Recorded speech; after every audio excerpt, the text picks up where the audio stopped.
এরা আমাদের প্রাতঃস্মরণীয় ব্যক্তিত্ব। এরা রয়েছে বলে যে ভারতবর্ষ স্বাধীন রয়েছে। এরা ছিলেন বলে, যতীন্দ্রমোহন ছিলেন বলে কলকাতা কর্পোরেশন আছে। উনি আমাদের ওনারা পথ দেখিয়ে গেছেন, সেই পথে আমরা হাঁটছি। তাই ওনাদের এই দিনগুলোতে আমরা শ্রদ্ধা জানাতে সবাই মিলে আসি। শুভেন্দু অধিকারী বলছেন যে মমতা বন্দ্যোপাধ্যায় নাকি ধর্মও করেননি, সংবিধানও করেননি, জানে না যে ধর্মীয় মন্দির সরকারি টাকায় হয় না, মন্দির মসজিদ কিছুই সরকারি টাকায় হয়।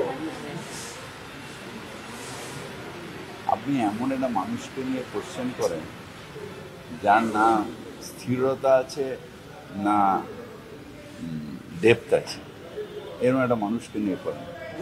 আসলে উনি নিজে ভেতরে যে নীতিহীন বোধে সেটাতে ভুগছেন।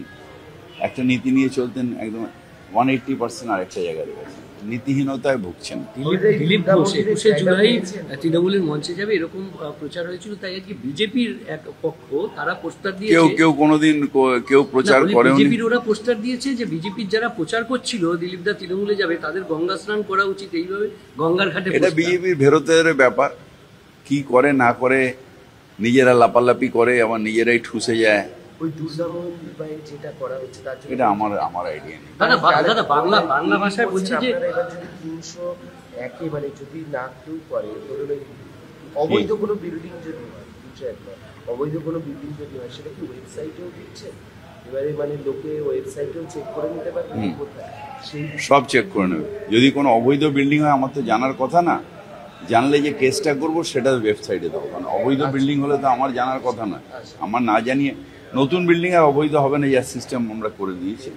কিন্তু যেগুলো কেস হয়ে রয়েছে বিল্ডিংগুলোর এগেনস্টে, সেটাও আমরা চাইবো যে একটা ওয়েবসাইটে থাক।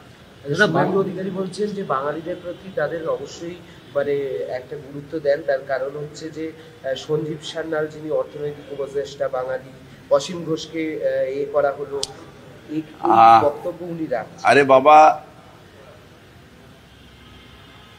আমাকে জুতো মেরে গরুদান হয়?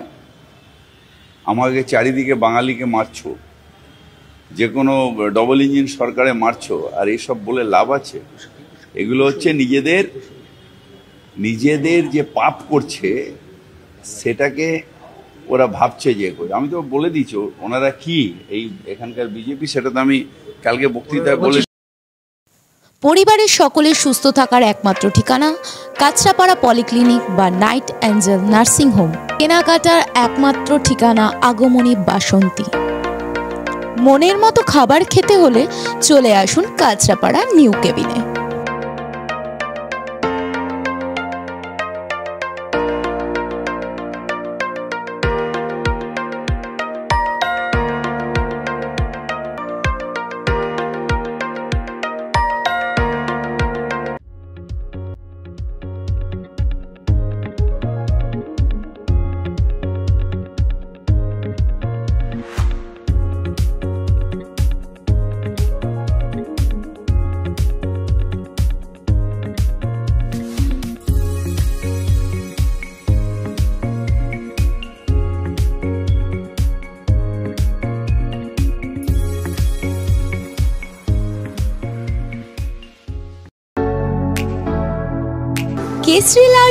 কেসরি লাইট হাউস এবং কেসরি লাইট হাউস নিজেদের রান্নাঘরকে আরো অত্যাধুনিকভাবে সাজাতে, সমস্ত কিছু পেতে চলে আসুন নৈহাটি গৌরীপুর চৌমাথা বাজার কেসরি লাইট হাউস।